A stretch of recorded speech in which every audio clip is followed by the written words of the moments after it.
پچھلے چند سالوں میں پاکستان سے چھوڑ کے جانے والوں کی تعداد میں ہوش ربا اضافہ بے ہوا، شک اور اب جو لوگ جا رہے ہیں وہ عام لوگ نہیں ہیں، وہ بہت ہی آپ کے سوسائٹی کے وہ لوگ تھے جو سوسائٹی میں کنٹریبیوٹ کر رہے تھے، اور ہم لوگ ابھی تک اسی میں بیٹھے ہوئے ہیں کہ کوئی مسئلہ نہیں ہے، وہاں پہ جائیں گے تو زر ہم مبادلہ ریمیٹنس بھیجیں گے۔ بالکل ایسا ہی میں ہے، آپ کو بتا دوں یہ لوگ زر مبادلہ نہیں بھیجیں گے۔ نہیں بھیجیں وجہ گے۔ یہ ہے کہ یہ لوگ جب وہاں پہ جاتے ہیں تو یہ اپنی فیملیز کے ساتھ سیٹلڈ ہوتے ہیں، یہ بہت بڑا لاس ہے، اور آئندہ آنے والے چند سالوں میں اس کا احساس ہوگا گورنمنٹ کو بھی اور ہمارے معاشرے کو بھی۔ 16 سال کے تعلیمی نظام کے بعد، 16 سال کی جدوجہد کے بعد بھی اگر ایک اسٹوڈنٹ کو انٹرنشپ آفر کی جاتی ہے تو اس کا مطلب تو یہ ہے کہ وہ اسٹوڈنٹ مارکیٹ کے مطابق تیار نہیں ہوا۔ یونیورسٹی لیول ایجوکیشن کا سول پرپز یا اس کا مقصد صرف اور صرف یہ نہیں ہے کہ کسی ایک شخص کو اتنا ٹرین کر دیا جائے کہ وہ مارکیٹ میں جاب لے لے، یہ اس کا صرف پرپز نہیں ہے۔ یونیورسٹی کا پرپز ہے ایک شخص کی 360 ڈگری پرورش کرنا، ٹھیک ہے، کہ وہ نہ صرف ایک ویلیویبل ہیومن ریسورس بن جائے بلکہ وہ معاشرے کا ایک مفید فرد بھی بنے۔ میں نے بہت سارے اپنے 15-16 سال کے کریئر میں اسٹوڈنٹ دیکھے جن کو مارکیٹ میں جب بھیجا گیا تو کہا سر ہمیں تو جاب ہی نہیں مل رہی، کچھ نے کہا کہ سر مجھے تو 20,000 کی جاب مل رہی ہے، 25 کی مل رہی ہے۔ تو میں نے کہا یار آپ جا کے اس جاب کو لے لو، آپ 25, 30, 40 کی جو بھی ملتی ہے آپ لے لیں، آپ جاب پہ جائیں وہاں پر اور پھر آپ اپنے آپ کو پروف کریں، ضروری نہیں کہ آپ کو جاب ہی کریں۔ یہ کہاں پہ لکھا ہوا ہے کہ آپ کو جاب ہی کرنی ہے؟ آپ اپنا سٹارٹ اپ کر سکتے ہیں، اپنا بزنس کر سکتے ہیں، کچھ چھوٹے موٹے آئیڈیاز کے تھرو اس کو بھی سٹارٹ کیا جا سکتا ہے۔ تو اگر آپ کی جاب نہیں ہو رہی، نو پرابلم، آپ جاب لینے کے بجائے جاب دینے والے بن جائیں۔ کیا ڈگری امپورٹنٹ ہے یا اسکل امپورٹنٹ ہے؟ اس موجودہ دور میں لوگ کیوں سکلز کی طرف جاتے ہیں، اس کی وجہ یہ ہے کہ 4 سال کی انڈر گریڈ ڈگری جو عام طور پہ یونیورسٹی کی 4 سال کی ڈگری ہوتی ہے وہ ایک لگژری بن گئی ہے۔ تو ایسی صورت میں یہ ڈیجیٹل سکلز یا جو شارٹ ٹرم سکلز ہیں، ووکیشنل ٹریننگ جس کو کہتے ہیں، یہ ایک آپشن ہوتا ہے جاب مارکیٹ میں انٹر ہونے کا۔ لیکن ان تمام باتوں کے باوجود میں یہ سمجھتا ہوں کہ یونیورسٹی ڈگری کا کوئی سبسٹیٹیوٹ نہیں ہے۔ السلام علیکم ناظرین، پوڈ کاسٹ کے ساتھ میں ہوں آپ کا ہوسٹ اویس اسحاق۔ ناظرین، آج ہم بات کر رہے ہیں کہ پاکستان میں تعلیم کا معیار کیسا ہے اور وقت کے لحاظ سے اس تعلیم کے معیار میں کتنی جدت کی ضرورت ہے۔ ہم نے دیکھا ہے کہ پاکستان میں ایک بحث کی جاتی ہے کہ ادھر ہمیں ڈگری لینی ہے یا ہمیں ایک اسکل سیٹ حاصل کر کے مارکیٹ میں جاب کر لینی چاہیے۔ بہت سے ایسے سوالات ہیں کہ جن کا جواب جو ہے وہ بہت ضروری ہے، اور ان تمام سوالات کے لیے آج ہم نے زحمت دی ہے۔ آج ہمارے ساتھ موجود ہیں پروفیسر ڈاکٹر شجاعت مبارک صاحب، جو کہ ڈین ہیں کالج آف بزنس مینجمنٹ کے۔ السلام علیکم سر۔ وعلیکم السلام۔ خیریت سے ہیں؟ اللہ کا شکر۔ سر سب سے پہلے یہ بتائیں کہ ہمارے معاشرے میں بحث ہے کہ پاکستان کے ایجوکیشن سسٹم پہ اوورآل ان شارٹ آپ پاکستان کے ایجوکیشن سسٹم کو کیسا دیکھتے ہیں اور کہاں دیکھتے ہیں؟ بہت شکریہ جی، بڑا امپورٹنٹ ٹاپک ہے، اور جب بھی پاکستان کے تعلیمی نظام کی بات ہوتی ہے تو ہم فرسٹ بچہ جب پہلے سال سکول میں پاؤں رکھتا ہے وہاں سے لے کے، اور جب وہ یونیورسٹی سے نکل رہا ہوتا ہے تو ہم براڈ بیس اس کی بات کرتے ہیں، اور ابھی میں اسی کو ایجوکیشن سسٹم سمجھ کے میں پاکستان کے ایجوکیشن سسٹم کے حوالے سے میں گوش گزار کروں گا۔ دیکھیں، انفارچونیٹلی پاکستان کا education system due to many experiments, آپ سمجھ لیں، due to our subnational diversities, یہ سمجھ لیجئے ہمارا جو ایجوکیشن کا نظام ہے وہ کسی ایک پرٹیکولر پوائنٹ پہ، کسی ایک پرٹیکولر سسٹم پہ کنورج نہیں ہو پایا۔ اوکے، یعنی کہ آپ یہ سمجھ لیجئے کہ پاکستان کے ایجوکیشن کے نظام کے اندر بہت سارے سب سسٹمز موجود ہیں۔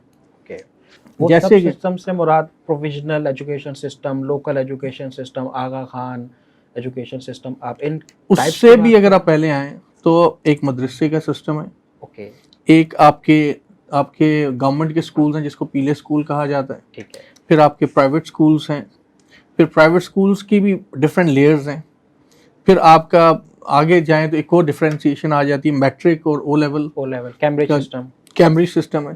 پھر آپ جب آگے بڑھتے ہیں تو پھر اس کے ڈفرینٹ آپ کے، اگر آپ بورڈ میں جا رہے ہوتے ہیں تو جو آپ کے ایجوکیشن کے بورڈز ہیں سیکنڈری ایجوکیشن کے یا ہائر سیکنڈری کے، ہر ایک بورڈ کی اپنی اپنی ریکوائرمنٹ، اپنے ان کے نظم و نسق اور اپنی اپنی ریپوٹیشن ہے۔ کچھ بورڈ بہت زیادہ سخت ہیں، بہت زیادہ ریپیوٹیبل ہیں، کچھ بورڈ جو ہیں وہ بہت زیادہ بدنام ہے اور وہاں پہ یہ پتہ چلتا ہے کہ یہ چیٹنگ کرنا کوئی مسئلہ نہیں ہے. بالکل. اب آپ آگے بڑھتے ہیں, یونیورسٹی میں آتے ہیں, تو یونیورسٹی میں بھی پاکستان میں آپ کو بہت سارا ہیٹروجینٹی نظر آتی ہے, رینکنگ کے حوالے سے بھی اور in term of the reputation of the university. لیکن ایک جگہ پہ آپ کو یونیورسٹیز میں بہت زیادہ ہیٹروجینٹی یا کوئی بہت زیادہ ڈائیورسٹی نظر نہیں آتی. وہ یہ کہ ہمارے پاس بہت ہی چند ایک یونیورسٹیز ہیں اور وہ چند ایک مخصوص ڈگریز ایجوکیشن کی انہی کی وہ تعلیم دے رہی ہیں, یعنی کہ ہمیں کو بہت زیادہ ڈائیورس سیٹ آف ایجوکیشن اس میں نظر نہیں آتا.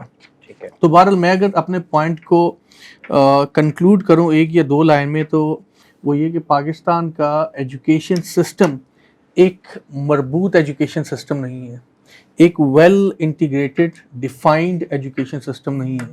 یہ ایجوکیشن سسٹم کسی ایک سنگل فلسفی کے اوپر بیس نہیں کرتا. شاید اس کی یہی وجہ ہے کہ پاکستان کے ایجوکیشن سسٹم کے اندر جو اس کی آؤٹ پٹ ہے وہ بہت زیادہ ڈفرینٹ ہے. آپ دیکھتے ہیں کہ کچھ لوگ بہت اچھے ہیں, کچھ لوگ ہمارے ایجوکیشن سسٹم میں آپ کو ایسے نظر آئیں گے جن کو بالکل بھی ایک بنیادی جو چیزیں ہیں یا بنیادی جو زندگی کے تقاضے ہیں اس سے بھی نافہم ہے یا نہ سمجھیں. تو اوورآل دیکھا جائے تو پاکستان کے ایجوکیشن سسٹم کو سسٹم تو کہا جاتا ہے, لیکن میں یہ سمجھتا ہوں کہ یہ سسٹم اس کے اندر بہت زیادہ لوپ ہولز ہیں, بہت زیادہ گرے ایریاز ہیں. ٹھیک ہے ڈاکٹر صاحب, آپ نے مسائل کی نشاندہی تو کر دی. آپ کے نزدیک کون سے ایسے اسٹیپس ہیں جو ہماری گورنمنٹ کو لینے چاہیے, اور جس سسٹم میں آپ نے کہا کہ یہ سسٹم ہے لیکن سسٹم نہیں ہے, تو اس کو ایک سسٹم بنا دیا جائے اور پاکستان ترقی کرے, کیا ایسی ہماری حکومت کر لے؟ دیکھیں, میں ایک بات اس کے اوپر میرا اپنا یہ ایمان ہے کہ پاکستان کی ناکامی کی وجوہات دو بڑے انسٹیٹیوشنز پہ ڈالی جا سکتی ہیں. ٹھیک ہے, اور یہ میں اس پہ قائم ہوں. نمبر 1 پیرنٹس, ٹھیک ہے, اور نمبر 2 ٹیچرز. اوکے. پاکستان اپنی موجودہ جس لیول پہ کھڑا ہے اور بہت سارے دوسرے جو آپ کے معاشی جو انسٹیٹیوشنز ہیں ان کے علاوہ میں یہ سمجھتا ہوں کہ یہ دو ایسے انسٹیٹیوشنز تھے.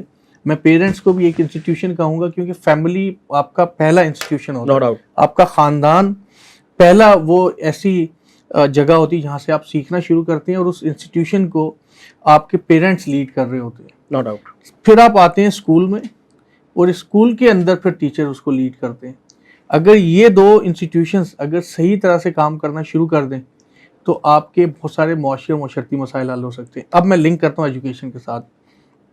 پاکستان کا ایجوکیشن کا نظام, یا بلکہ آپ اس کو تھوڑا سا چائلڈ سائیکالوجی کے ساتھ اگر آپ لنک کریں تو ایک بچہ جب 2-3 سال کا ہوتا ہے تو سائیکالوجسٹ, سائیکیٹرسٹ اور جتنے بھی جو چائلڈ سائیکالوجی کے لوگ ہیں وہ یہ کہتے ہیں کہ جو پہلے ایک بچہ 2 سال کا, 3 سال کا, 4 سال, 5 سال, یہ جو ارلی ایج ہے اس میں وہ بہت تیزی سے چیزیں سیکھ رہا ہوتا ہے.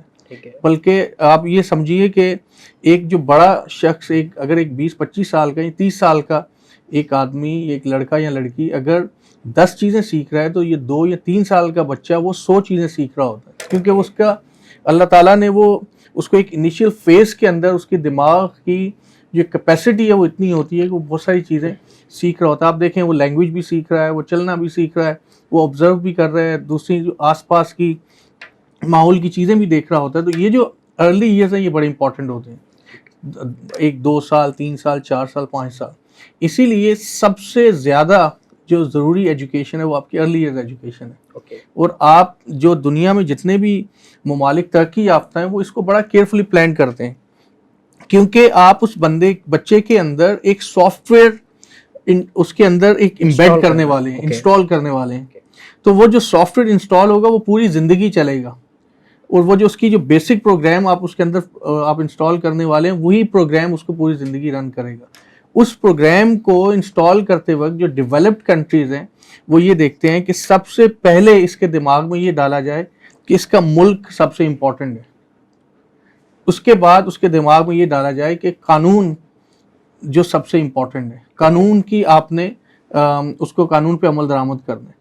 اس کے بعد جو بنیادی چیزیں ہیں اس کے دماغ میں, ایجوکیشن کو اس طرح سے لائن اپ کیا جاتا ہے کہ اس کے دماغ میں ڈالی جائے. کریٹیکل تھنکنگ ہے, اوپن مائنڈیڈنیس اور بہت ساری چیزیں جب بچے کے ذہن میں یہ آ جاتی ہیں, پھر جب وہ آگے جاتا ہے 7 سال, 8 سال, 9 سال میں, پھر جب وہ چیزیں سیکھنا شروع کرتا ہے تو جو پلیٹ فارم پہ بنیاد پہ یہ ساری چیزیں جب ہوتی ہیں اس کے اندر, تو وہ آہستہ آہستہ جو دوسرے علوم ہیں ان کو بھی سیکھنا شروع کرتا ہے. تو میں یہ سمجھتا ہوں کہ پاکستان کی ترقی کے لیے سب سے پہلے ہمیں ارلی ایجوکیشن سسٹم کو ریفارم کرنا ہوگا, اور وہ سسٹم ریفارم کر کے اس کو یونیفائڈ سسٹم بنا دیا جائے. یہ نہیں کہ کوئی ایک ایکس پروونس میں کچھ سسٹم چل رہا ہے, یا ایک ہی شہر کے اندر کوئی ہزاروں طرح کے ڈفرینٹ اسکولز ہیں, ڈفرینٹ سلیبس ہیں, ڈفرینٹ ان کے نظام ہیں. ایک سسٹم ہونا چاہیے, ایک فوکس ہونا چاہیے. ہم ایجوکیشن میں ایک لرننگ آبجیکٹو نام کی ایک ٹرم یوز کی جاتی ہے, تو ہونا یہ چاہیے کہ تین جو ارلی ایجوکیشن کے جو لرننگ آبجیکٹیوز ہیں وہ ایک ہونے چاہیے. کہ آپ بچے کو جب اسکول کے اندر وہ آئے گا تو پہلے 4-5 سال میں ہمیں یہ چیزیں اس کے مائنڈ میں لے کے آنی ہے. جب آپ ارلی ایجوکیشن آپ کہہ رہے ہیں پورے پاکستان میں جیسا ہو, پورے پاکستان میں, اور پہلے آپ یہ کہیں گے پہلے آپ اس کو چھوڑ دیں, میٹرک تک بھی نہیں لے کے جائیں, آپ اس کو شروع کریں فرسٹ گریڈ سے لے کے 5ویں تک. اوکے, اس کو پہلے آپ یونیفائڈ کریں, اور پھر طے کریں کہ پہلے بچہ جب یعنی کہ جب 10 سال کا ہوگا ایک بچہ یا بچی, اس کے اندر اس کے ذہن میں اور اس کی پرسنالٹی میں کیا کیا چیزیں ہونی چاہیے. پھر آپ جب یہ پہلے 5 سال کو صحیح کر لیں گے, پھر آپ اگلے 5 سال کی طرف جائیں, پھر آپ آتے ہیں ہائر سیکنڈری کی طرف, اور پھر یونیورسٹی کی طرف. تو یونیورسٹی کا جو نظام ہے وہ آخر میں آتا ہے, کیونکہ یونیورسٹی میں جب ایک اسٹوڈنٹ آتا ہے تو وہ ایک معاشرے کا ایک عاقل اور بالغ فرد ہوتا ہے, وہ ڈیسیشن بھی کرتا ہے, وہ انڈیپینڈنٹ ہوتا ہے, اور جو اس نے بنیادی چیزیں سیکھنی ہوتی ہیں وہ موسٹلی وہ سیکھ چکا ہوتا ہے. ٹھیک ہے, تو یونیورسٹی لیول پہ اس کو بہت زیادہ مولڈ نہیں کیا جا سکتا. اسی لیے یہ اکثر کمپلین یہ آتی ہے کہ جی یونیورسٹی سے یہ بچہ پڑھا ہے لیکن اس کے باوجود یہ اسی طرح سے اس میں کوئی تبدیلی نہیں آئی. وجہ یہ ہوتی ہے کہ وہ بچہ پہلے جو 16, 17, 18 سال ہیں اس میں جو چیزیں سیکھ جاتا ہے, بڑا مشکل ہوتا ہے کہ اس کو ان لرن کر کے نئی چیزوں کو سیکھے. تو اس طرح سے میں یہ سمجھتا ہوں کہ ہم پاکستان کے کم سے کم آغاز ایسے کیا جا سکتا ہے اس کا. بہت اچھی بات ہے, ورنہ عموماً لوگ تنقید برائے تنقید ہی کرتے ہیں, لیکن آپ وہ واحد ہمارے ہوسٹ ہیں جنہوں نے تنقید برائے اصلاح کی ہے. بہت بہت شکریہ ڈاکٹر صاحب. یہ بتائیے گا کہ آپ پہلے ماجو کا حصہ رہے, ماجو کے بعد آپ IOBM گئے, اور تقریباً 15 سال سے آپ پڑھا رہے ہیں, تدریس سے منسلک ہیں. IOBM کا اگر ہم IOBM کی بات کرتے ہیں تو وہ کراچی کی 5 بڑی یونیورسٹیز میں ان کا شمار کیا جاتا ہے. کیا وجہ ہے کہ اگر ہم رینکنگز کی بات کریں کہ کراچی میں جو یونیورسٹیز ہیں ان کی رینکنگ کس طرح سے ہوتی ہے, اور IOBM کیا وجہ ہے کہ اس کو لیڈ کرتی ہے؟ کیا ایسا منفرد ان کا نظام تعلیم ہے جو دوسروں سے بہتر ہے؟ دیکھیے میں نے بالکل مجھے تقریباً 15-16 سال ہو گئے ایجوکیشن میں. پہلے میں محمد علی جناح یونیورسٹی میں تھا, پھر انسٹیٹیوٹ آف بزنس مینجمنٹ میں. اگر آپ مجھے اجازت دیں تو تھوڑا سا میں یہ پرسنلی مجھے ایک چیز بڑی فیسینیٹ کرتی ہے, تو میں آپ کو بتاتا چلوں کہ اس انسٹیٹیوشن کو جس شخص نے جنہوں نے اسٹیبلش کیا, he was a very senior retired bureaucrat, Shahjahan Syed Karim صاحب. 60 سال کی ایج میں ایک بندہ ریٹائرڈ ہوتا ہے, وہ یہ ڈیسائیڈ کرتا ہے کہ مجھے ایک ایسا انسٹیٹیوشن بنانا ہے جو کہ ورلڈ کلاس لیول کا ہوگا, اور جو پاکستان کے لوگوں کے لیے ایک ایسا ہیومن ریسورس پرووائڈ کرے گا جو کہ اکانومی میں کنٹریبیوٹ کرے گا. 60 ایک بندہ ریٹائرڈ ہو رہا ہے. حالانکہ پاکستان میں جب 60 سال کی ایج پہ لوگ ریٹائرڈ ہوتے ہیں تو وہ اب یہ سوچ رہے ہوتے ہیں کہ بس اب ہم ختم ہو گئے ہیں, اب ہمارا کچھ نہیں ہے, اور ہمیں اب وہ اللہ اللہ کرنا شروع کر دیتے ہیں اور وہ کوئی کام نہیں کرتے. اب وہ اس انسٹیٹیوشن کی بنیاد رکھتے ہیں 95 میں, اور تقریباً میرے خیال میں 25 یا 27 سال میں وہ انسٹیٹیوشن اس وقت پاکستان, نہ صرف پاکستان بلکہ دنیا میں کنٹریبیوٹ کر رہا ہے. ڈفرینٹ آرگنائزیشن میں ہیومن ریسورس موجود ہیں, ڈفرینٹ اسپیکٹس میں جو ہمارے IOBM کے الومنائز ہیں وہ کنٹریبیوٹ کر رہے ہیں. اب اس کی بنیادی وجہ کیا ہے جو کہ میں نے بڑی کلوزلی دیکھی, وہ یہ کہ میریٹوکریسی. دیکھیں میں نے خود اس چیز کو آبزرو کیا ہے کہ بہت سارے لوگوں کے پتہ نہیں منسٹرز اور کہاں سے ایڈمیشنز کی کالز آتی ہیں, جی ہمارے بچے کو اس کو ایڈمیشن کروا دیں, یا کس اور بھی بہت سارے حوالوں سے کہ ان کو یہ ایگزامپشن دے دیں, اس طرح کر دیں. لیکن میں نے آج تک, یہ میں دعوے سے کہہ رہا ہوں کہ میں نے آج تک کوئی ایسا ایک بھی انسیڈنس نہیں دیکھا کہ کسی اس طرح کی ریکویسٹ کو oblige کیا گیا ہو. تو جب آپ میریٹوکریسی کو رکھتے ہیں کسی بھی انسٹیٹیوشنس کے اندر تو نیچرلی اس کے اندر اس انسٹیٹیوشنس کی پرفارمنس بھی بڑھتی ہے. جب آپ اس کے بجائے آپ نیپوٹزم کی طرف جب آئیں گے, جب آپ لوگوں کو oblige کرنا شروع کرتے ہیں, تو پھر obviously اس انسٹیٹیوشنس کی کوالٹی ڈکریز ہوتی ہے. تو میرا خیال ہے نہ صرف IOBM بلکہ جو دوسرے ادارے جہاں پہ بھی میریٹوکریسی کو مد نظر رکھا جاتا ہے, وہاں پر ادارے کی پرفارمنس بھی بہتر ہوتی ہے اور اس ادارے کی ریپوٹیشن بھی بہتر ہوتی ہے. اسی لیے آپ دیکھیں کہ انڈسٹری کے اندر IUBM کا الحمدللہ ایک بہت اچھا نام ہے, اور جب بھی انڈسٹری میں لوگوں سے اس سے متعلق بات ہوتی ہے, میں بھی جاتا ہوں ڈفرینٹ ملٹی نیشنل میں یا نیشنل انڈسٹریز میں, تو پرانے گریجویٹس بھی مل جاتے ہیں, اور جو وہاں کے لوگ ہیں بڑی عزت اور تکریم سے ملتے ہیں. اس کی وجہ یہ کہ وہاں سے ڈیولپ ہونے والا انسانی وسائل یا ہیومن ریسورس جس کو کہتے ہیں, اس ادارے کی ترقی میں کنٹریبیوٹ کر رہا ہوتا ہے, نہ کہ اس ادارے کے اندر جا کے اس ادارے کی تنزلی کا باعث بنے. تو یہ ایک اس کی بنیادی وجہ ہے, اور اس کے علاوہ بھی بہت سارے ایلیمنٹس ہیں, لیکن میں یہ سمجھتا ہوں کہ میریٹوکریسی از ون آف دا کی element of any institution, particularly of the IUBM. ٹھیک ہے, بہت اچھی بات. اگر ہم IUBM کی اسپیسیفک بات کرتے ہیں یا پھر کسی اور یونیورسٹی کی بات کرتے ہیں جو کہ کراچی میں قائم ہے, تو ہمارے یہاں جب ہم ایڈمیشن لیتے ہیں, جب ایک انسان ایک اسٹوڈنٹ ڈیسائیڈ کرتا ہے کہ اس نے پوسٹ گریجویشن کرنا ہے, تو وہ یہ دیکھتا ہے کہ رینکنگ کون سی یونیورسٹی کی بہتر ہے. تو آپ یہ بتائیے گا کہ یونیورسٹیز کی رینکنگ کس لحاظ سے کام کرتی ہیں, اور اگر ہم اسٹوڈنٹ ایڈمیشن لینا چاہتے ہیں تو ہمیں کون سے ایسے اسپیکٹ ہیں وہ ذہن میں رکھنے چاہیے یونیورسٹی کا انتخاب کرنے سے پہلے؟ دیکھیں, ایک تو رینکنگ وہ جو ہمیں نظر آتی ہے, میں کیونکہ مختلف ادارے میں کرتے ہیں, انسٹیٹیوشنز کا حصہ ہوں, تو میں اس لیے اس کو بہت پروفاؤنڈلی اس پہ فوکس نہیں کروں گا, لیکن مختلف طرح کی رینکنگ ہے, یہ مختلف طرح کے ڈسکس ہوتی ہے انسٹیٹیوشنز مارکیٹ میں یہ اپنے آپ چیزیں. کو وہ کہہ رہے ہوتے ہیں جی کہ ہم نمبر 1 ہیں, نمبر 2 ہیں, نمبر 3 ہیں, جی. ڈفرینٹ طرح کی آپ کو پتہ ہے کہ وہ.